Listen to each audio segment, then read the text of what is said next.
Life is full of setbacks. Things don't always go as planned, and sometimes, no matter how hard we try, we face failure, rejection, or unexpected obstacles. In moments like these, it's easy to get caught up in negative thinking, believing we're not good enough, that the world is against us, or that we're doomed to fail. But these thoughts are just that, thoughts. They are not facts, and they do not define us. The Stoic philosophers had a different way of looking at hardship.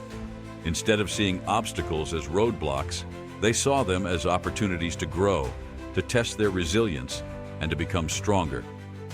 Marcus Aurelius, the Roman emperor and Stoic thinker, wrote in his Meditations, "The impediment to action advances action. What stands in the way becomes the way." In other words, the challenges we face are not barriers but stepping stones. Think about Thomas Edison. When he was developing the light bulb, he failed thousands of times, but instead of seeing each failure as proof that he wasn't good enough, he famously reframed it. "I have not failed. I've just found 10,000 ways that won't work." This mindset, the ability to see failure as feedback rather than defeat, is what ultimately led to his success. Imagine training for a marathon. Every muscle ache, every tough run, and every day you don't feel like getting out of bed are not just struggles to endure, but necessary parts of becoming stronger. The same applies to life. Every difficulty we face is an opportunity to build resilience, patience, and wisdom. If you've ever tried to learn a new skill, playing an instrument, speaking a language, or even just building a habit, you know that progress isn't linear. There are days when you feel stuck, but those days are essential. They are where real growth happens. When negative thoughts creep in, we have a choice. We can let them control us, or we can step back and challenge them. Instead of thinking, "I'll never succeed," we can ask, "What can I learn from this? How can I adapt?" Every setback carries a lesson, and those who grow from failure are the ones who ultimately succeed. Think about athletes who lose a big game. Do they quit, or do they analyze their mistakes, train harder, and come back stronger? The best in the world choose the latter. We cannot control everything that happens, but we can control how we respond. Instead of seeing problems as misfortunes, we can reframe them as lessons. Instead of fearing failure, we can embrace it as a teacher. A business owner who faces a failed startup can take what they've learned and build something better. A student who fails a test can study differently and improve. The next time you face adversity, remember, the obstacle is not in the way. The obstacle is the way.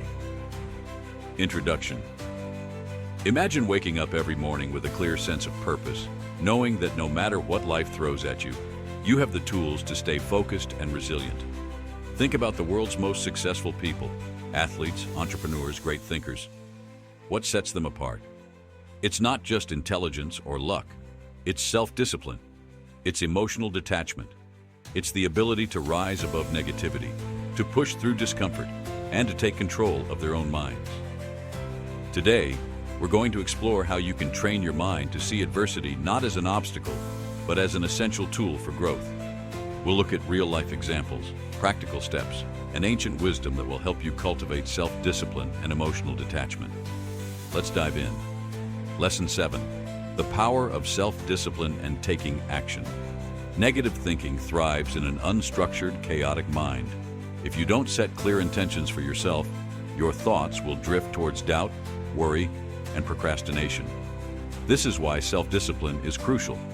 It gives you control over your actions and ultimately, your life. The Stoic approach to discipline. Marcus Aurelius, the Roman emperor and Stoic philosopher, once wrote, "You have power over your mind, not outside events. Realize this, and you will find strength." This means that the key to overcoming negativity is mastering your own thoughts and behaviors rather than trying to control external circumstances. Practical example, the morning routine of champions. Take a look at some of the most disciplined individuals in history. Dwayne "The Rock" Johnson, for example. His morning routine starts at 4 a.m. with a workout. Not because he has to, but because he understands that discipline is a muscle. By starting the day with structure and commitment, he sets himself up for success. You don't have to wake up at 4 a.m., but you can start with small habits. Wake up at a consistent time, make your bed, and resist the urge to scroll through social media first thing in the morning. Each small victory reinforces your ability to control your mind rather than letting negativity dictate your actions. The power of small wins. The greatest achievements in life don't come from grand, singular efforts. They come from small, consistent habits. Want to get fit? Start with a 10-minute workout every day. Want to be more productive? Block 30 minutes each day for deep work. The key is consistency. Over time, these small actions build into unshakable confidence and resilience. Emotional regulation, the ultimate superpower. A common misconception is that discipline is just about rigid routines. But true self-discipline also means controlling your emotional impulses. When something frustrates you, take a moment before reacting. The Stoics practiced delaying emotional responses to gain clarity. Next time someone cuts you off in traffic or a coworker irritates you, pause and ask yourself, is my reaction aligned with my values? If not, redirect your focus to something constructive. Voluntary discomfort, training for life's challenges. Want to build mental toughness? Expose yourself to controlled discomfort. This could mean taking cold showers, fasting intermittently, or pushing yourself in a challenging workout. These small practices condition your mind to handle discomfort. So when real adversity strikes, you don't crumble. Instead, you adapt and thrive. Lesson 8. The power of emotional detachment. Negative thinking often stems from emotional over-attachment to situations, people, or outcomes. The Stoics believed that peace comes from emotional detachment, not in a cold, unfeeling way, but in a way that prevents unnecessary suffering. The observer technique, a mental shift. One of the most effective ways to detach from negativity is to practice seeing your emotions as separate from yourself. Imagine your thoughts as passing clouds. Instead of getting swept up in them, observe them. Ask yourself, what am I feeling right now? Why am I feeling this way? Is this reaction helpful? Real-life example. The resilience of Navy SEALs. Navy SEALs train to detach emotionally from fear and stress. When facing intense situations, they practice deep breathing and mental reframing to prevent emotions from clouding their judgment. You can apply this technique in your own life. Next time you feel overwhelmed, take 3 deep breaths and remind yourself, this moment is temporary. I am in control. Letting go of unmet expectations. Frustration often comes from expecting life to unfold in a certain way, but reality rarely aligns with our expectations. Instead of resisting what is, learn to accept and adapt. When a flight gets delayed or a plan falls through, remind yourself, this is outside of my control. How can I make the best of it? Releasing resentment, freeing your mind. Holding grudges only weighs you down. The Stoics believed that resentment serves no practical purpose. Instead of dwelling on past wrongs, shift your focus to what you can control, your response. The next time someone wrongs you, ask yourself, does holding onto this serve me? If not, let it go. Not for them, but for your own peace. Conclusion: turning discipline and detachment into your superpowers. Self-discipline and emotional detachment aren't just abstract concepts. They are practical tools that, when consistently applied, can transform your life. Discipline helps you take control of your actions. Detachment helps you take control of your emotions. By mastering both, you become unstoppable. You no longer let external events dictate your mood. You no longer fall into cycles of negativity. Instead, you rise above, adapt, and thrive. The choice is always yours. Will you let life happen to you, or will you take ownership of your mind and actions? Start small, stay consistent, and watch as you reshape your mindset and your reality. Focusing on personal growth rather than past wrongs frees you from the emotional chains of resentment. A powerful exercise is to ask, how does holding on to this resentment serve me? Often the answer is that it doesn't. It only fuels negativity and prevents progress. Jealousy often stems from comparison. In today's world, where social media showcases the highlight reels of others' lives, it's easy to feel envious. However, Jealousy is rooted in the illusion that someone else's success diminishes our own. The Stoics remind us that true fulfillment comes from self-improvement, not external validation. When jealousy arises, shift your focus inward and ask, am I doing my best? Compete only with yourself, striving to be better than you were yesterday rather than measuring yourself against others. Recognize that everyone's journey is unique and that someone else's success does not take away from your own potential. Competition with others fuels negative thinking when it becomes an unhealthy obsession. While a little competition can be motivating, constantly comparing ourselves to others can make us feel inadequate. The only competition that truly matters is the one we have with ourselves. Are you progressing? Are you learning? Are you growing? These are the metrics that should define success. By focusing on your personal journey, you detach from external validation and embrace self-improvement as a lifelong pursuit. Instead of competing to be better than others, strive to be better than your past self. Negativity often feels like the default state because it requires less effort than positivity. It's easier to dwell on what's wrong than to find solutions. It takes emotional control to resist the pull of negativity. The Stoics taught that positivity is a discipline. It requires conscious effort to cultivate a constructive mindset. Each time you catch yourself slipping into negativity, pause and ask, what is the alternative perspective? With practice, choosing positivity becomes second nature. Remember that being positive does not mean ignoring reality. It means choosing to focus on opportunities rather than obstacles.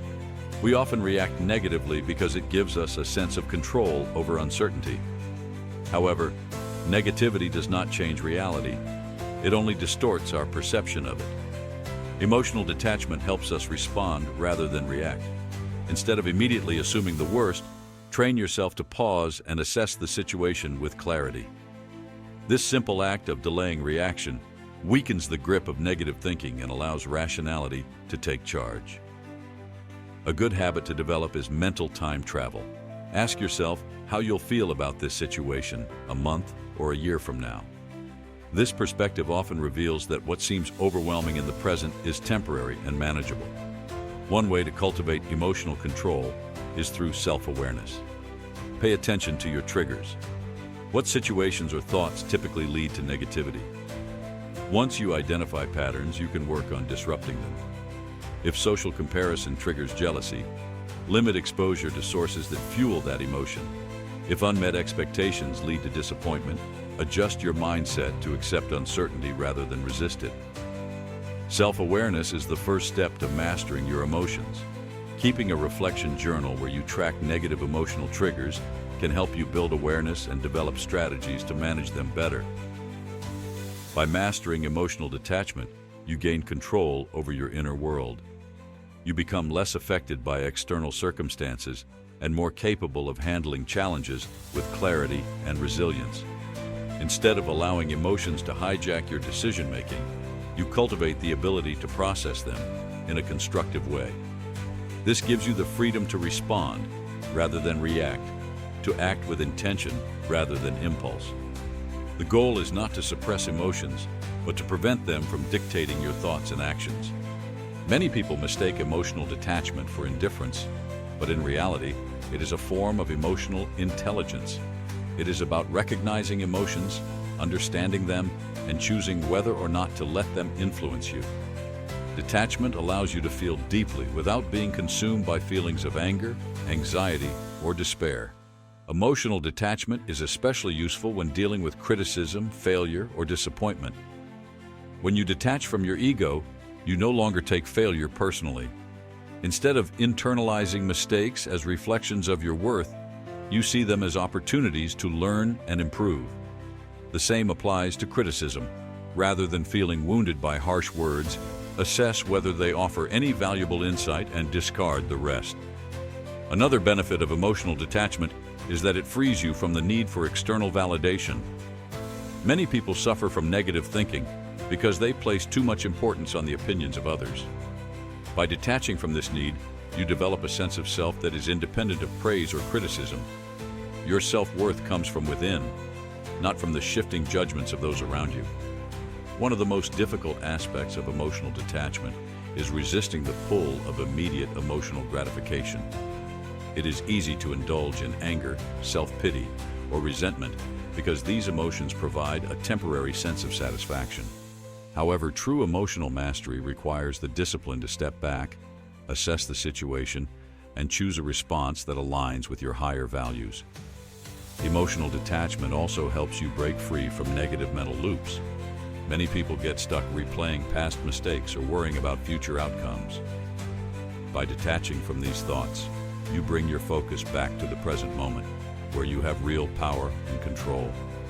Letting go of the past and not obsessing over the future allows you to approach life with greater peace and mental clarity. Ultimately, emotional detachment is not about feeling less. It's about feeling in a way that empowers you rather than controls you. It allows you to engage with life fully while maintaining inner stability. By practicing emotional detachment, you cultivate the ability to navigate life's ups and downs with a steady mind, ensuring that emotions serve you rather than enslave you. This is the foundation of true inner strength and lasting peace. Lesson 9. Choose the right company. Negativity is contagious, spreading like wildfire through the minds of those who entertain it. The Stoics warned against keeping company with those who feed our worst tendencies. Associate with those who will make a better man of you, Seneca advised. The people around us shape our thoughts, influence our emotions, and either help us grow or drag us down. The wrong company reinforces negative thinking, amplifies doubts, and keeps you trapped in cycles of frustration and despair. If negative thinking is a fire, the wrong company is gasoline. People who constantly complain, gossip, or dwell on problems fuel the very thoughts you're trying to overcome. They pull you into their storm rather than letting you stand in your calm.